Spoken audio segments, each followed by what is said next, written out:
tous, bienvenue pour une grande soirée de sport sur Canal+, du rugby, du foot, du tennis. Le rugby, c'est le grand choc de la 10e journée du top 14 entre Perpignan et Biarritz. Le foot, c'est évidemment jour de foot ce soir à 23h. Et le tennis, le journal du Masters de Shanghai que l'on retrouvera à la mi-temps du match de rugby pour revoir les images de la demi-finale de Gilles Simon. Du sport et de la musique aussi avec un ancien joueur de rugby de Perpignan, un Catalan, il s'appelle Cali, vous le connaissez évidemment, et il est en concert sur la pelouse d'Aimé Giral avant ce match entre Perpignan et Biarritz.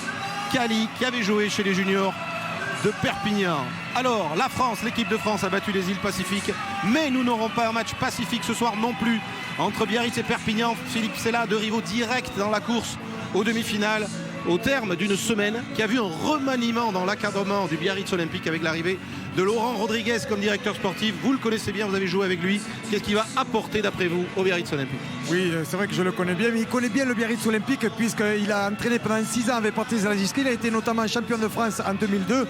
Donc il aura un regard, une analyse aussi pour venir en soutien aux entraîneurs, mais surtout ramener de la confiance dans cette équipe qui doute depuis l'an dernier. Donc cette confiance pour qu'il y ait plus d'esprit d'initiative, beaucoup plus de combativité, un mental. Et on connaît Laurent Rodriguez sur ce mental qu'il a eu toujours quand il était acteur ou entraîneur donc du Biarritz Olympique. On le voit là sur les images sur la dernière finale qu'il avait fait donc, en 2002. Et donc cette communication qui est nécessaire aussi, cet environnement favorable, eh bien il a tous les atouts pour apporter cette démarche-là. Alors il ne doit pas reprendre en cœur le refrain de Cali. Il est aux côtés Laurent Rodriguez de Philippe Guillard que l'on salue. Salut Guy. Ouais, salut messieurs, bonjour à tout le monde. Avec Laurent Rodriguez. Laurent, la première question, c'est qu'est-ce qu'un manager qui arrive comme ça en pleine semaine attend de cette équipe-là ce soir? Qu'elle se réveille. C'est vrai qu'on la sent avec un gros potentiel. Il faut juste qu'elle se libère. Selon l'expression de Jacques Delmas, elle le joue avec une chape de plomb sur la tête. On l'a bien vu contre l'Aviron Bayonnais notamment. Elle est généreuse, je l'ai vu travailler tout au long de la semaine, mais il lui manque ce petit quelque chose qui fait que l'équipe se libérera. Il faut aussi qu'elle tente des choses. Et comme je leur ai dit, c'est pas grave de faire un mauvais choix. C'est à partir du moment où les 14 partenaires à côté ont décidé de rectifier la situation pour transformer le mauvais choix en bonne action. Ok, ben voilà, on va voir tout à l'heure, merci. Regardez cette image dans le vestiaire du Biarritz Olympique il y a quelques minutes où Laurent Rodriguez se tenait encore un petit peu en retrait. Vous le voyez ici au premier plan, son crâne est facilement reconnaissable. Et au milieu de l'écran, on va voir Dimitri Yachvili en discussion avec Julien Peyrelonc, Jack Isaac et Jacques Delmas, les entraîneurs, s'approcher d'eux, leur donner des consignes pour préparer ce Biarritz Olympique. Donc mal parti pour l'instant dans la course aux demi-finales, notamment après la défaite dans le derby basque il y a 15 jours contre l'Aviron Bayonnais, à la traîne au classement pour essayer de faire un coup ce soir à Perpignan. C'est le choc de la 10e journée du top 14. Et bien justement, regardez tous les résultats de cette journée que vous avez vu en image tout à l'heure avec François Trio dans le jour de rugby. Il y a eu des grosses surprises. Il y a eu notamment la défaite du Stade Français hier à Montpellier. Ça, vous le saviez. Toulon a failli battre Toulouse. Toulouse n'a gagné que d'1 point face à Toulon qui a pris le bonus défensif. Match nul de Montauban à Dax. Castres s'est relancé face à Mont-de-Marsan. Bayonne a confirmé en s'imposant à Bourgoin 13-9. Et Brive a pris in extremis le dessus aussi sur Clermont 18-16. Ce qui nous donne au classement le Stade Toulousain toujours en tête. Bayonne deuxième qui a doublé le Stade Français. Perpignan toujours installé à la 4e place devant Montpellier, Montauban et Clermont. En cas de victoire ce soir, Philippe Sella, les Catalans pourraient avoir plus de 10 points d'avance sur le Biarritz Olympique, un gros pas, un creux qui serait fait dans la course aux demi-finales. Oui, ils le savent les Perpignanais, donc ils ont préparé minutieusement cette rencontre. Ils savent aussi que les Biarros sont blessés, qu'ils vont peut-être venir ici, pas pour faire du grand rugby, mais pour faire un rugby sérieux, très engagé, très méthodique. Et donc ils se sont préparés un gros combat, même s'il manque... Bon, il n'y a pas les sélectionnés d'un côté comme de l'autre. Eh bien, de toute façon, ils ont une confiance, ils sont sur une bonne série et ils vont essayer de concrétiser, d'éloigner un peu plus cette équipe de Biarritz à la course à la qualification. Bien sûr que Traille, Harry Nordoki, Barcella était avec l'équipe de France, Nicolas Mas côté catalan aujourd'hui, mais ce sont deux équipes avides de victoire qui vont s'opposer ce soir. Jacques Brunel ici en train de donner des consignes à Maxime Mermoz, à Nicolas Laharague. Les deux clubs ont accepté les petites caméras de Canal dans leur vestiaire aujourd'hui, malgré l'enjeu capital peut-être pour la suite de la saison de ce match. Alors justement, cette saison, on en parle. Vous suivez le top 14 comme la Ligue 1 en feuilleton sur Canal tout au long de l'année. Eh bien, résumé des derniers épisodes concernant les deux équipes. C'est un montage préparé par Arnaud Loquet avec les commentaires de Pierre Buet. Dans la course aux demi-finales et au bouclier de Brennus, Perpignan a plusieurs longueurs d'avance sur Biarritz. 7 succès pour seulement 2 défaites. Les Catalans sont partis forts. Malgré la malédiction qui a frappé tous les numéros 10 du club, l'USAP reste sur 3 victoires consécutives et campe solidement dans le trio de tête du top 14.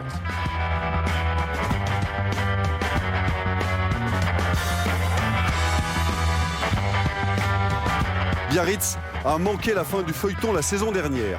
Écartés des demi-finales, les Biarros qui espéraient se relancer ont pris un départ poussif. La défaite à domicile contre Bayonne dans le derby basque a déclenché un remaniement dans le staff.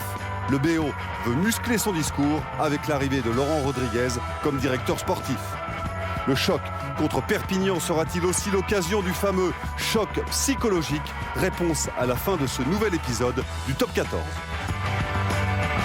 Et oui, va-t-il y avoir un effet Rodriguez sur le Biarritz Olympique aujourd'hui, Philippe Sella? Cela dépendra aussi de la réussite du buteur de Biarritz, Dimitri Yachvili, qui n'est pas vraiment dans ses souliers depuis le début du championnat. Regardez cette statistique pour Yachvili, à peine 55% de réussite, lui qui tournait entre 70 et 80% ces dernières saisons. Ce sera l'une des clés du match. Oui, il a eu un début de saison difficile, mais Dimitri Yachvili, il postule toujours aussi pour le plus haut niveau avec cette équipe de France.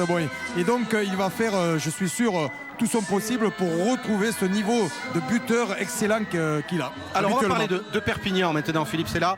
Perpignan, contrairement à la saison passée, a pris un très bon début de saison.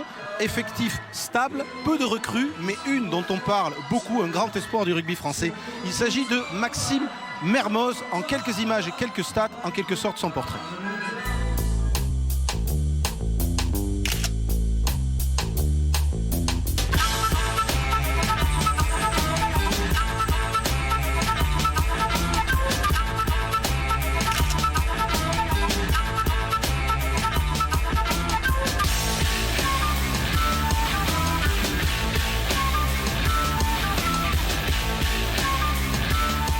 Avec Larag qui allonge la passe. Oui, attention, personne pour le prendre là maintenant pour Mermoz qui va les marquer. Et Mermoz qui marque. Maxime Mermoz, indiscutablement, Philippe, l'un des hommes à suivre ce soir. Oui, à suivre ce soir, puisque c'est un joueur qui est un régulateur un peu de cette ligne de 3 quarts de l'équipe perpignanaise.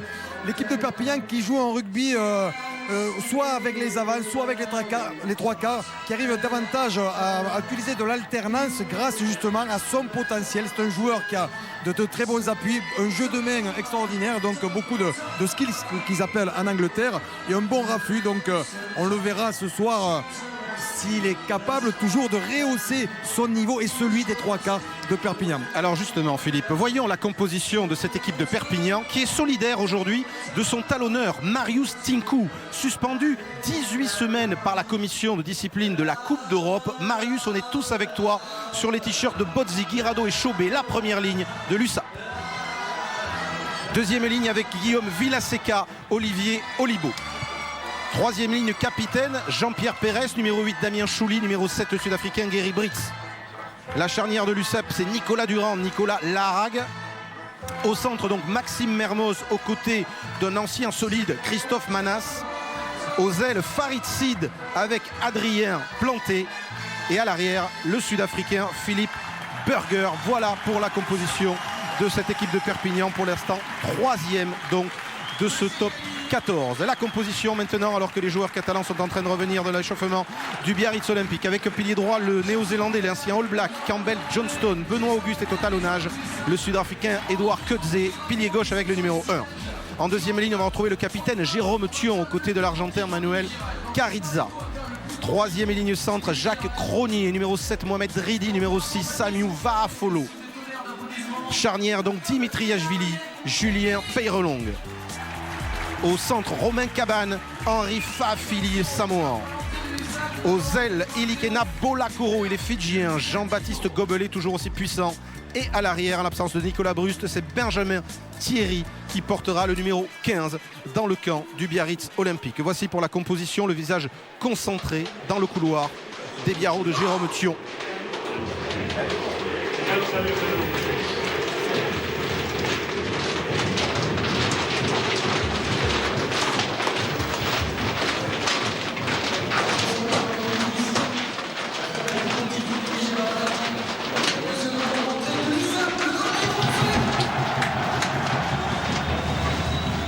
Dans une ambiance toujours indescriptible à Aimé Giral, c'est aujourd'hui, comme ils disent ici, le jour de la catalanité et Aimé Giral est aux couleurs sang et or de la Catalogne. Belle ambiance dans ce très beau stade qui est désormais Aimé Giral refait à neuf. Ça promet pour ce choc du top 14 entre deux équipes directement rivales dans la course aux demi-finales. Perpignan qui reste donc sur 3 victoires consécutives. Le Biarritz Olympique qui veut se racheter de sa défaite à domicile contre l'Aviron Bayonnais dans le derby il y a 15 jours. Certes, c'est un week-end de gros matchs internationaux. Monsieur Péchambert est au sifflet. Mais le feuilleton du top 14 qui nous passionne tout au long de la saison va peut-être connaître ce soir un tournant, peut-être un match décisif. Soit Biarritz va se relancer, soit Perpignan va creuser un très gros écart. Le coup d'envoi va être frappé par les Catalans de Nicolas Larrague. Allez, c'est parti. Dernier match de cette 10e journée du top 14 qui a valu pas mal de surprises. Récupération par les Biarros. Et premier ballon pour Dimitri Yachvili. Dégagement de Benjamin Thierry directement dans les bras des Catalans, en l'occurrence de Larrague. Pour une peut-être Chandelle, non, feinte de Chandelle, accélération de Larrague, gros plaquage sur le demi d'ouverture catalan signé Cabane. Mêlée ouverte. Et première pénalité du match que faisait mine de jouer vite Nicolas Durand. Vous manipulez encore le ballon, ok? Première faute sur le premier ruck là. Un peu de gourmandise en voulant essayer de récupérer ce ballon qui était dans le camp des Catalans. Mais c'est vrai que ce match a beaucoup, vraiment beaucoup d'enjeux, peut-être plus qu'on ne croit. Place pour des qualifications, c'est vrai, se remettre dans le coup aussi pour les Biarros. Oui, la Guille. Ouais, rapidement, je voulais demander un petit pronostic. J'imagine que tu vas dire Perpignan, mais combien? On va voir si tu es un spécialiste à la fin du match. Ok, alors je me suis toujours trompé, mais ce soir, je vais dire 28-7. Perpignan, ouais. 28-7. En tous les cas, merci parce que tu régales toujours la foule quand tu chantes ici. Merci. Tinku, courage à Tinku parce que c'est inadmissible qu'il ait été comme ça évincé des stades et le public est avec lui, le club aussi. Et puis voilà, quoi, on est tous derrière lui. Merci. Il a raison. Il y a de la solidarité autour de Marius Tinku. Va follow pour le Biarritz Olympique. Le dégagement de Peyrelong. On en reparlera de cette affaire qui va beaucoup faire couler d'encre sans doute ces prochaines semaines, puisque le talonneur de l'USAP a pris donc 18 semaines de suspension. Il ne sera requalifié que le 9 mars, alors qu'aucune image ne démontre qu'il a bien mis une fourchette, c'est-à-dire les doigts dans les yeux d'un adversaire gallois. C'est une sanction contre laquelle le club de Perpignan veut utiliser tous les moyens de recours, notamment devant tous les tribunaux, y compris civils si nécessaire. On avait vu une première prise de balle en touche Biarrote sur lancer catalan. Flexion, touché, stop. Et là on est revenu sur une mêlée aux 40 mètres catalan, parce que un coup de pied est allé en ballon mort. Les deux, j'ai l'impression que vous n'avez pas compris. J'ai l'impression que vous n'avez pas compris ce que j'ai dit dans les vestiaires. On refait. Même mec. J'ai pas parlé, c'est normal que vous n'ayez pas entendu. Flexion, touché, stop, entrez. Introduction Yachvili. Mêlée bien stable. Départ d'une main de Crogneux qui donne à Dridi. Dridi combine avec Thierry. Raffut de Benjamin Thierry qui est finalement mis au sol par le plaquage de Durand. Mêlée ouverte, ballon Biarros. Ça ressort pour Yachvili. Cabane en avant de Kodze. Récupération Villaseca pour l'USAP. Alors nouvelle règle, on ne peut pas dégager directement en touche lorsque le ballon est passé de l'extérieur des 22. C'est pour cela que la règle s'applique et que Bolakoro récupère ce ballon. Bolakoro qui aurait pu jouer avec les îles Pacifiques et les Fidjiens. Il ne récupère pas. Durand le premier sur ce ballon. Burger en position de demi-mêlée. Farid Sid qui joue casqué avec un casque noir. Mêlée ouverte, ça ressort pour Larrague. avec le pilier Pozzi qui charge. On revient un petit coup et se fait sanctionner. Première pénalité, bonne à tenter pour le buteur de Biarritz. Oui, Pozzi qui est allé un peu trop rapidement au sol, au contact. Il faut avoir des attitudes pour essayer de résister afin d'attendre le soutien. Laurent Rodriguez, alors que Serge Blanco a fait le déplacement, il est ici dans les tribunes aux côtés du président de Perpignan, Paul Gauze. Laurent Rodriguez, on rappelle quand même le parcours international de Rodrigue, 56 sélections, le Grand Chelem 87, la finale de la Coupe du Monde 87, avec Philippe Sella entre autres à ses côtés, Serge Blanco aussi évidemment, perdu contre les All Blacks. C'est un joueur d'une puissance inouïe.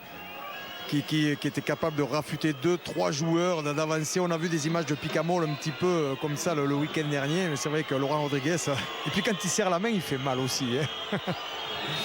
On va lui faire la bise. Il vaut mieux lui faire la bise. On se remet la stat de Yachvili, 55% de réussite depuis le début de la saison. L'occasion d'ouvrir le score pour le Biarritz Olympique. Ça part bien, mais ça passe. Yachvili en réussite en ce début de match. Le Biarritz Olympique qui mène 3-0 ici sur la pelouse de Perpignan. Pour Biarritz, pénalité convertie. Il y a les supporters qui sont venus. Biarritz Olympique. Un petit mot sur le TOS, hein, mais ce sont les Biarros qui ont gagné le TOS et qui ont choisi de jouer sur la partie gauche du terrain. Ça n'a rien à voir avec le vent parce qu'il n'y a pas beaucoup de vent aujourd'hui. En tout cas, il y en avait aujourd'hui, mais il n'y en a pas ce soir. Que se passe-t-il à Perpignan? La malédiction des numéros 10 se poursuit. Nicolas Laharague, d'entrée de jeu, doit sortir. Laharague, Youm, Meyer, Mermoz, tous tour à tour ont été blessés et n'ont quasiment pas joué ces derniers mois. Et là, Laharague, qui était revenu de blessure, se reblesse après 5 minutes de jeu et laisse entrer à sa place David Mélé, qui, comme son nom l'indique, est un demi de mêlée et pas un demi d'ouverture, même s'il avait dépanné à ce poste en Coupe d'Europe contre les Ospreys. On va revenir sur cet incident de jeu avec cette chandelle d'abord de Burger qui peut déstabiliser Perpignan. En avant, ce ratage là de Vafolo. Tiens, les arbitres n'ont rien dit. Étonnant. Récupération quand même pour les Catalans avec Guirado, c'est un bon coup à jouer pour Guillaume Guirado qui repique vers l'intérieur, qui rentre maintenant dans les 22 avec le soutien de Pérez. Ça ressort pour Durand en avant, cette fois signalé par monsieur Péchambert. Important Philippe, avant même peut-être cet en avant, de revenir sur la blessure de Nicolas Laharague, qui n'est pas un saignement, la Guillaume. Non, du tout, c'est une acromio de ce que j'ai entendu. C'est une petite acromio là qui l'empêche de continuer de jouer tout simplement. On voit David Marty qui est blessé aussi là, qui est sur le côté là. Nouveau coup dur pour l'USAP. Alors que ce ballon, introduction en mêlée de Yachvili, que finalement Crogneux sort avec la pression de Durand. Ça va ressortir pour Dimitri Yachvili. Les Catalans n'avaient pas besoin de ce pépin. Ils ont déjà énormément de blessés. Dégagement long, très long dégagement de Peyrelong. Regardez l'infirmerie de l'USAP.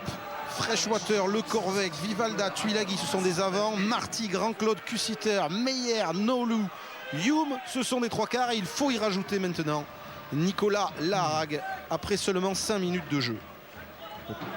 C'est presque catastrophique. 2 mètres, ça, 9, hein. s'il vous plaît, 2 mètres. Face à un Biarritz Olympique qui est un peu la bête noire de Perpignan.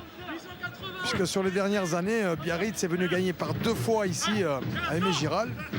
Mais pas l'an dernier. Prise de balle Lolibo, Durand qui avait inscrit l'essai de la victoire l'an dernier. A pu donner à Mêlée donc.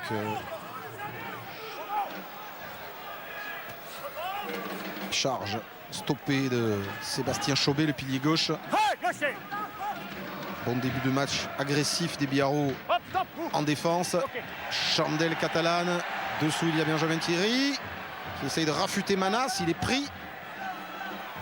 Et le soutien de ses partenaires devrait lui permettre de conserver le ballon. L'arbitre a l'œil dessus. Yachvili, Auguste. Ils vont tenter des coups les Biarros. Avec Cabane qui essaye de prendre Bozzi de vitesse. Il ne passe pas. Yachvili. Renversement pour la charge de Kodze. Début de match appliqué. Il y a des surnoms. Il y a du surnom au Biarros. Peyrelong, feinte de passe avec la charge de Jérôme Thion maintenant sur ce relais de Thierry. Ça ressort rapidement pour Yachvili, même sens avec Gobelet. Il va falloir être un bon plaqueur ce soir, je pense. Oui, ça va ressembler un peu au match de l'équipe de France cet après-midi. Les Pacific Highlanders ayant donné le ton. Même si on n'espère pas voir de plaquage dans le style Ces ballons ont de du mal à Nalaga. sortir rapidement. Voilà, donc il y a du jeu au pied derrière. Chandelle de de Yashvili. relancer par le haut. Burger dessous, chassé par Fafili. Burger qui relance. Attention, il est très rapide. Il trouve du soutien. Celui de Chouli, tamponné par Gobelet. Il y a une cartouche. Hein. Ouais, ça ressort pour Durand. Avec Manas. Qui arrive à rester debout assez longuement pour que le soutien soit là. Ça va jouer par-dessus peut-être là aussi. Durand, petit coup de pied dans la boîte, comme on dit dans le jargon Un peu du court. rugby. Et finalement, Pérez récupère avec Britz. Et c'est un ballon pour Perpignan qui va ressortir pour Nicolas Durand. Planté. On peut arrêter face à Thion. Et nouvelle pénalité. L'équipe catalane qui est la plus disciplinée Numéro 11, s'il vous plaît. du top 14 se refait encore Il y a un sanctionner. contest rouge dessus. On n'a personne en couverture. Des actions quelquefois individuelles qui amènent ces pénalités par manque de soutien.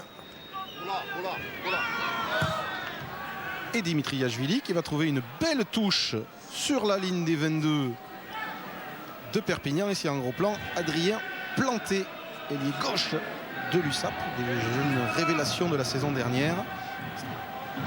Et les remplaçants côté Biarro, notez notamment Benjamin Noireau, le talonneur, et au premier plan ici debout Pretorius, pilier sud-africain, lancé Benoît Auguste qui a failli l'obétion. Ça retombe dans les mains des Biarro. Le Crogneux.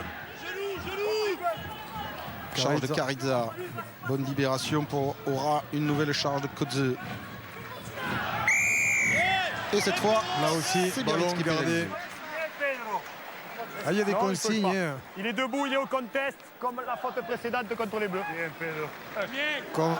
Pendant de longues années, les joueurs ont pu garder un petit peu le ballon au sol. Hein. Ils pouvaient contester. Aujourd'hui, ils ne peuvent plus le faire.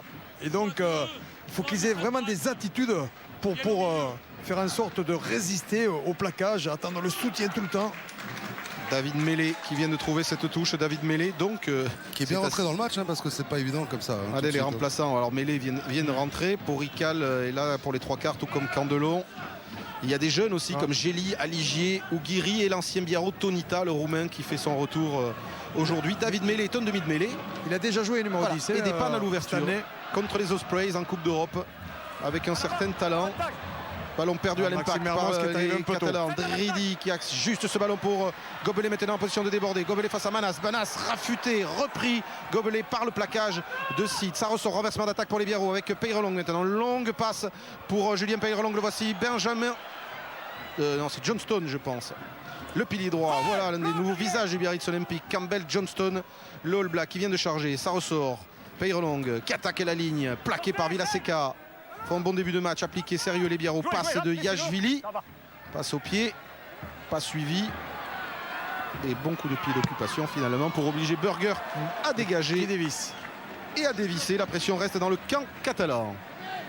Oui, des Biarro, donc qui arrivent par la puissance. Et on le voit avec Gobelet, par la puissance, par cette possession du ballon, à rester un petit peu plus longuement dans le camp adverse, sans être toutefois dangereux. Mais ils sont là, ils campent dans le camp de l'USAP. Biarritz qui s'est imposé lors des 6 derniers matchs, 6 fois sur 7. Il n'y a que l'an dernier ici hein, Ouais. que Perpignan a gagné. Donc une équipe qui ne réussit pas beaucoup à Perpignan. Thion, Yashvili pour la charge de Vafolo qui retrouve son demi de mêlée.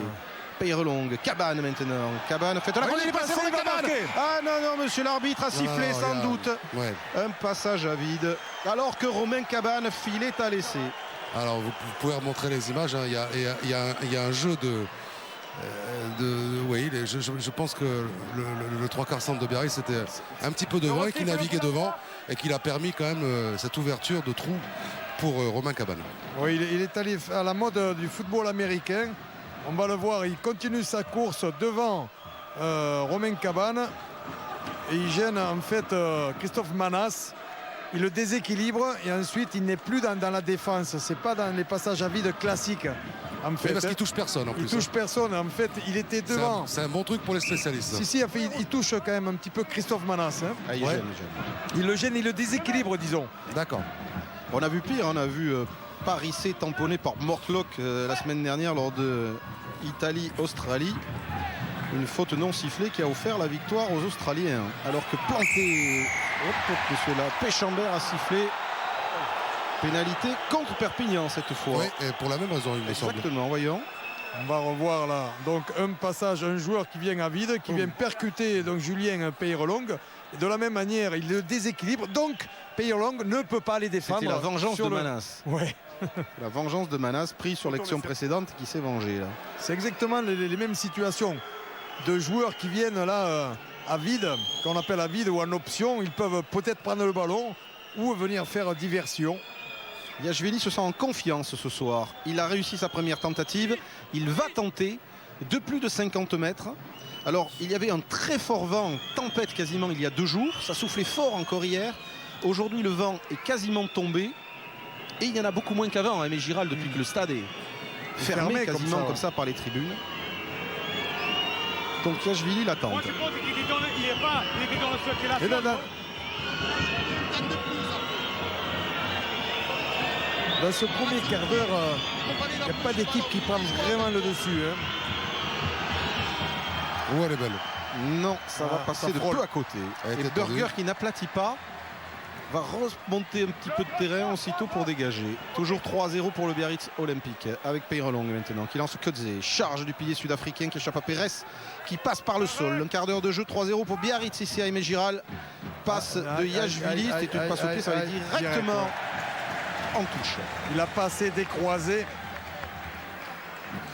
Et donc ce ballon est sorti directement en touche. Pas de problème. Et c'est Guillaume Guirado qui va effectuer ce lancer. Guillaume Guirado qu'on avait vu avec l'équipe de France contre l'Italie, qui a cherché à ruser là avec Chauvet, ce n'est pas passé. Et qui fait partie des espoirs français au poste de talonneur.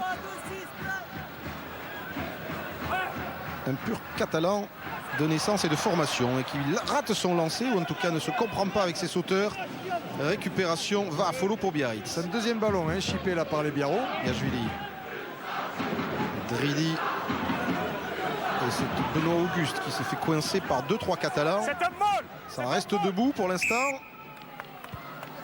Et le ballon est rendu à Perpignan. C'était un molle, hein. Improductif, mais des blanches, bleu.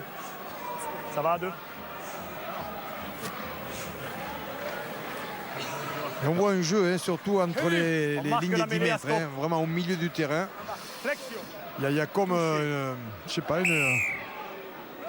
un peu de tension. Les équipes n'arrivent pas. Elles essaient d'entreprendre, mais ça ne va pas au bout. Ça manque un peu de détermination. Beaucoup de pénalités quand même, hein, les Catalans. Yachvili. Allez, c'est Gobelet qui a été lancé Sortez, craqueur. avec son gabarit pour défier la ligne. Là, il y a de la vitesse. Fafolo maintenant. Les vols, le plaquage derrière. Johnston sous la pression. Conserve le ballon. On le lâche, on. Yachvili, Peyrelong, on va jouer au large sur Romain Cabane. Longue passe maintenant sur l'aile de Gobelet. Gobelet pour Thierry. Benjamin Thierry accélère, se heurte au plaquage de Pérez et finalement Oui, Stéphane Itzit, je crois, qui avait récupéré le ballon, qui a donné à Maxime Mermos. Et d'un petit coup de pied judicieux le long de la touche, mais ils ont gagné 30 mètres. Il faudrait que les Biarros aillent chercher un petit peu plus. On voit là, oh là là. c'est Laurent Dom qui nous propose cette Ouais. image de Nicolas Laharague en train de se soigner tout seul son épaule Là, dans le vestiaire de Perpignan. dans la tête, ça doit cogiter, comme on dit dans le milieu. Ouais, parce qu'il y a encore des gros rendez-vous à venir ces semaines prochaines et Perpignan est en manque de numéro 10 en attendant évidemment l'arrivée de Daniel Oui. Carter début décembre. Passez en jeu sur la Faute touche, de vite, Chouli. ok. Carter, recrue vedette de Perpignan, qui devrait débuter alors que l'on aperçoit Marius Tinkou là dans les tribunes. Le talonneur donc suspendu 18 semaines. Alors que tout le monde avait bien disséqué ces images du match Perpignan-Ospreys sans rien. Il y a des choses qui sont remarquer. difficilement qu'on n'arrive pas à comprendre, quoi. Mais bon, je Sur pense que l'accusation du pilier adverse que Tinkou a été sanctionné. bon, les Biarros qui sont bien armés en touche là aujourd'hui. Malgré l'absence d'Arin Ordoki. Sans doute les Catalans et Biarros de l'équipe de France sont-ils devant Canal ce soir dans leur hôtel de Sochaux. Mission accomplie après la belle victoire sur les îles Pacifiques. Récupération catalane avec la charge de Guirado. Nicolas Mas, Arin Ordoki, Traille, Barcella, ça doit chambrer un peu peut-être. Sortez. Il se sort pas assez vite là, Julien Peyrelong. On a l'impression qu'il avait essayé, mais il a gêné cette sortie du ballon pour qu'elle soit plus rapide. Et si on veut voir du jeu un peu plus latéral ou sur 2-3 passes pour des prises d'intervalle, bien sûr il vaut mieux que le ballon sorte à chaque fois très rapidement. Ça permet de garder une défense un peu plus déséquilibrée. Benjamin Thierry n'a pas sauvé la touche. Regardez, c'est beaucoup de pénalités. Beaucoup au sol aussi. Beaucoup, énormément au sol. Et souvent des ballons gardés au sol, hein. On l'a vu depuis le début de la rencontre. Le public catalan qui est en train de se réveiller. Il s'entend que son équipe va avoir besoin de son soutien ce soir. Lancé de Guirado. Dans les 22 de Biarritz, et nouvelle interception. Biarrot sur lancé catalan, cette fois signé Manuel Carriza, le jeune deuxième ligne argentin. Bonne affaire pour le BO. Yashvili Peyrelong qui dégage son camp. Il va falloir affiner les réglages en touche côté Perpignan. Capitaine, vous avancez à chaque fois qu'il y a une Ouais, c'est une occasion, oui, la Guille. Rapidement avec Jacques Brunel. Jacques, qu'est-ce qui se passe en touche là depuis le début? Ça ne fonctionne pas. Mais il se passe qu'ils ont un contre bien spécifique. Ils ont fait deux blocs au fond avec un bloc qui bouge. Et nous, on tarde trop et on n'arrive pas à trouver les solutions pour le moment. Donc, on fait 3 ballons perdus en touche déjà. Merci. Ouais, Jacques Brunel, ancien adjoint de Bernard Laporte en équipe de France, qui a pris la saison dernière en main la destinée de Perpignan, en charge de l'ancien Biarrot Olivier Olibo. Grosse défense. Hein. Durand, Guirado, charge de Guirado, très actif depuis le début du match, bien contenu par la défense de Biarritz. Va-t-il sortir le ballon dans son camp ou va-t-il le perdre? Ça ressort pour Perpignan. Durand, un peu de cafouillage. Farid Sid quand même qui s'infiltre et avance. Il est pas très lourd, mais alors tonique. Hein. Durand, la charge de Villaseca, mais de Chouli. Damien Chouli, troisième ligne centre. Ça ressort pour un renversement de Durand qui va feinter la passe, peut-être non. Servir son capitaine, Jean-Pierre Pérez, plaqué par Vafolo. Durand, renversement sur le côté fermé. Chouli encore, pris, ouf. Beau tampon Deux plaqueurs. De Biarrot. Ballon conservé. Avec Manas. Ils montent très vite les Biarros, hein. Ils gênent un petit peu les offensives plus au large des Catalans. Olivo libère ce ballon maintenant pour Nicolas Durand. Petit coup de pied par-dessus, tapé par Mêlé. Il y a plusieurs Biarros à la réception qui cafouillent. Finalement Cabane. Et ce sera une pénalité pour Perpignan. Même cause, mêmes effets. C'est tout à fait au début de l'action où Romain Cabane il garde le ballon au sol. Alors c'est vrai qu'après il y a un ruck qui se met en place, mais c'est au départ et on le voit, il récupère le ballon immédiatement. Il y a Planté qui vient chercher le ballon, qui met les mains sur le ballon. Romain Cabane garde ce ballon au sol. Pénalité, c'est logique. C'est ce que l'on voit beaucoup depuis le début de cette rencontre. En fait, ça veut dire que le soutien tarderait un petit peu à venir. Alors on rappelle que les Catalans ont perdu leur demi d'ouverture et leur buteur. Jérôme Pourical est sur le banc, mais c'est David Mêlé qui est aussi buteur, qui est rentré. La preuve, c'est lui qui va tenter cette pénalité. C'est beau quand même, il s'appelait Mêlé, d'être joueur de rugby. Je me souviens d'un coureur cycliste qui s'appelait Mollet. Un peu dans le même style.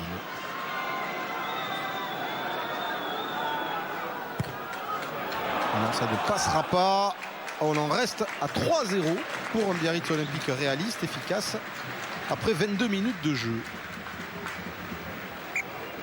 Biarritz quand même a bien contré les Perpignanais sur la touche, les gêne considérablement. Quand Perpignan s'approche de l'embut Biarrot, eh bien, il ne récupère pas les ballons. Donc à chaque fois, on se retrouve sur la moitié de terrain. Très long renvoi 22 dans les bras de Philippe Burger. Le successeur sud-africain de Montgomery avec le numéro 15 de Perpignan dans le dos. Chandelle est un peu courte. Volleyball dessous qui profite à Damien Chouli. L'arbitre n'a pas sifflé d'en avant. Et le troisième ligne du centre de l'USAP va planter auprès des poteaux de Biarritz. Le premier essai du match. Cela va mériter un ralenti. Que s'est-il passé sous cette chandelle? Un poil manqué de Philippe Borger. Il y a des Biarros qui réclameraient un en avant.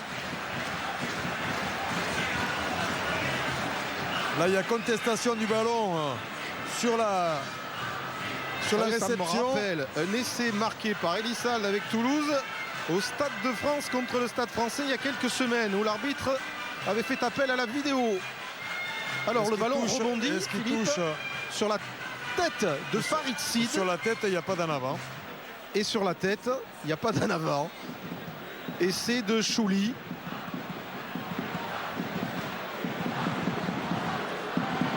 C'est incroyable. Paul Gauze en profite pour chambrer Serge Blanco.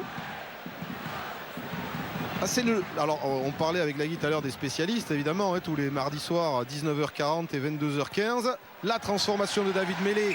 Perpignan mène 7-3. C'est le genre d'action qui fait causer. Oui, c'est la tête, c'est le casque noir de Farid Sid qui a propulsé ce ballon vers l'avant.